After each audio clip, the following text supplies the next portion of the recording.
Put down your knife and fork. We're eating with our hands today on The Chew. Welcome back. Our next guest has gone from playing a spunky teenager on That 70s Show to a badass prisoner on Orange is the New Black. Now she's added author to her resume with a brand new cookbook. It's called The Stash Plan. Please welcome back Laura Prepon.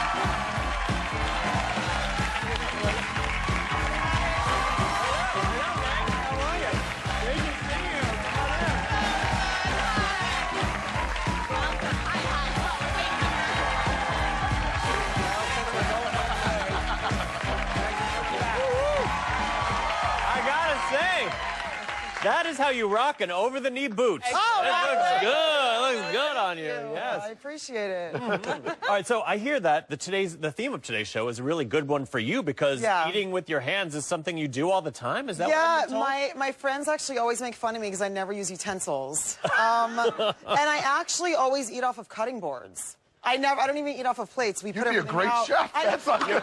This is perfect. Well, I grew for up you. in a kitchen, so maybe that's why. So you grew up in a kitchen. Well, yeah, my mother was a chef, so she taught me everything I know, and yeah, it's awesome. She's about. I heard she's a little bit of a quirky cook, though. Like sometimes you'd find surprises in the house. She's very quirky. I mean, one thing that actually sticks out is we never had any bedtimes. We never had any rules or anything. We just kind of did our own thing. And I would come into the kitchen at 2 o'clock in the morning, and she would get on these things where she would have to perfect the recipe, so she'd make it every night until she perfected it. And she would have a duck on the counter with a bicycle pump, pumping air into the duck because she was perfecting Peking duck. Oh. So she like sewed up the skin and then pumped the air in there, and then she would hang it in her bedroom with a fan blowing on it.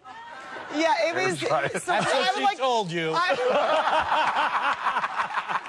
I would literally like walk into her bedroom and there'd be like a duck there with a fan on it. Whoa. And my friends would be like, "What is wrong with your mom?" I'm like, "Don't worry about it. It's the Peking duck thing." Just a phase mom's going I'm through. like, "Don't worry about it." Awesome. You know? All right, well, you brought a recipe with you today. This is a gluten-free almond bread. Yes. That sounds delicious. Well, so many people have allergies now. And, you know, even if you're not gluten intolerant, it's still an awesome recipe. Yeah. All my friends love it.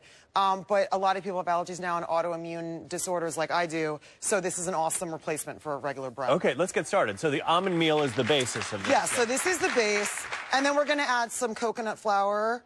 And then we have some flaxseed. We have some baking soda and sea salt. Another trick that my mother taught me is whenever I make vegetables, I put a pinch of baking soda and it brightens the color right up. Oh.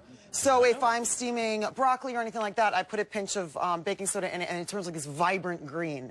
And that's a trick that that she actually taught me. All right. So then, now, is this recipe from your mom or is this one of yours? It's a variation because my mother didn't like the gluten-free things. So here's a little bit of honey. Right. Honey, you had apple cider vinegar and olive oil. Yeah, and then we have 5 eggs that we need to whip up if we have a little something to whip that with. Yeah, how about a whisk? Okay. Perfect. Great. So then here's, 5 eggs. Just stir that up a little bit. I mean, it's going to do its thing in here anyway. Yeah, but I like to crack the yolk a little bit. Okay. All right. So then what we do is, we just pop that right on here. And then, honestly, you don't want to over-mix it. You just want to give it, like, a couple pulses, just to make sure all the dry ingredients are folded in, you know? Look at you, Laura Prepon, working that thing like a pro. Yeah, you could tell you've spent your lifetime in a kitchen. Yeah, you've done this. Just some random It's celebrity honestly, cookbook. besides being on a set, the kitchen is my favorite place to be. So here's thanks, guys. So here's just an awesome, like, buttered pan. I use real butter, real oil, real everything, because whenever you eat something that's real, your body should be able to know what to do with it. Right, you know? recognize it. So sure. I don't buy into the whole thing of any of the fake stuff. Now, you wrote in your book that you've struggled with your weight in your 20s especially. Now, I don't recall you ever looking as though you were overweight necessarily, but you weren't feeling well. Is that the case? Right. Well, the thing is it was something that I really kind of struggled with in private because, you know, being an actress and always having to be on camera, it was an embarrassing thing. And I was always, like, stressed out about my weight. And again, I had these autoimmune disorders. Anytime I ate anything, my body would have an adverse reaction to it. So it was something that I dealt with in private.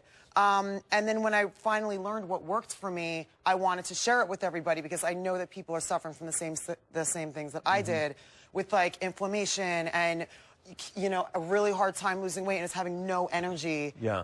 And it's a problem that Western medicine really, which my father was a doctor. I grew up in Western medicine and there definitely is a place for that. But for autoimmune things and food allergies, a lot of times they don't believe the symptoms when it's a real thing. Yeah, absolutely. I mean, like what you put in your body affects your body, right? So this is awesome. So that goes in the oven. While that's... I just give it a little thing to even it out. Okay, and while that's cooking, you actually top that bread with turkey, and it's turmeric that you make. Yeah. Turmeric is a very big anti-inflammatory. Oh, absolutely, and helps the liver do its job.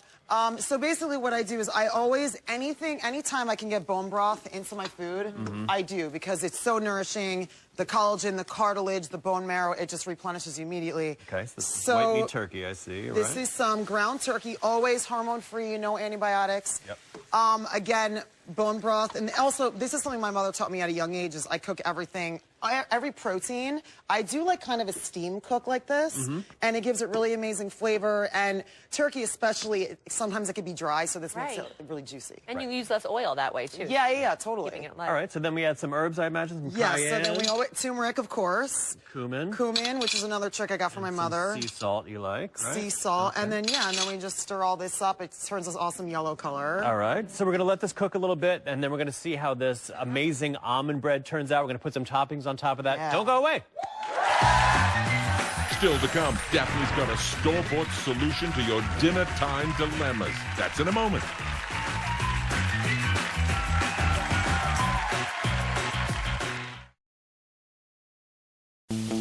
Tile. Hey, it's not against the rules. Eat with your hands today on The Chew. Welcome back. I'm here with Orange is the New Black star and author of The Stash Plan, which is a really great book, Laura Prepon. All right, so you're showing us how to make your gluten-free almond bread, and we're going to add some toppings to that. Now, what I love about this bread is that it is 100% guilt-free bread. You don't have to worry about that. It's not highly caloric. Totally. It's really good for you. Totally. All right, what else? What do you like to put on? Okay, so again, I love eating with my hands. So I love butter. There's absolutely nothing wrong with butter. Right. So I'll put some butter on some toasted bread, right? And then I'm just gonna, this is what I would do at home. So I'm just gonna make it how I would make it at home. Yes. So with my hands, I just grab some avocado, put it on there, right? And then what I'll do is I'll just come right over here, take a little bit of turkey, and you just kind of like put a little bit on top, you know, just kind of smush it on there. Protein, the turmeric. And then, because I want to eat it with my hands, I take the butter lettuce and I cover it and I hold it like a little sandwich like that. So that's what I do. Laura, and then I take a big bite. It's like a lettuce wrap with style. I'll take a bite from the other side. All right. I don't mind your hands, Laura. Not a germaphobe. I love it. Neither am I. The other thing, too, is... That's delicious. Yeah, really good. Delicious. The other thing, too, is if you have a little bit of a sweet craving, again, just take a little bit of organic butter, put a little bit of organic butter in there. What I like to do is I take a little bit of almond butter and I rub it, you know, on the toasted bread. And then what I'll do is I'll drizzle it. Drizzle? Oh, yeah. I do a little drizzle with honey. Drizzle it. Just a little bit. And then this is it like handles your, if you have a sweet tooth or a sweet craving. You know, your kids, my best friend has kids and they love this. It's sweet. Right, I want to try that time. It's awesome. I love it. It's totally, I mean, you can use it for so many things. The great thing about the book is that you teach people how to, that's so good, Laura. Thank you. You teach people that you really only cook twice a week. And then, so that's the great thing about this. Then you put the other stuff on top of other stuff. Totally. Well, it's called the Stash Plan because, you know, I work really long hours. We all do. We get up really early and wouldn't change it for the world. It's the best job ever. But the thing to do is I cook twice a week. Takes about an hour. I make my stash. And then every morning before I go to work, 10 minutes, put my meals together. It's affordable. It's fast. Yeah. And it makes your life worry-free. It really is a practical way of living your life, honestly. Absolutely. Well, Laura, I think it's time to get to know you a little bit better.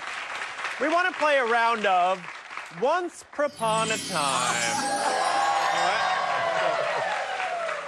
So, you're going to read statements about yourself from this storybook, and we're going to guess whether they are true or just a fairy tale. If we get 3 out of 5 correct, our audience is going home with a copy of your book. All right. Mario, you can go first. Okay. All right, Mario. Once upon a time, I got my motorcycle license and I owned my own bike. Oh, yes. Right, it's true. Want to go with Michael next? Okay, so, Michael, once upon a time, I earned the nickname the Red Dragon at the poker table. I'm going to say false. Oh!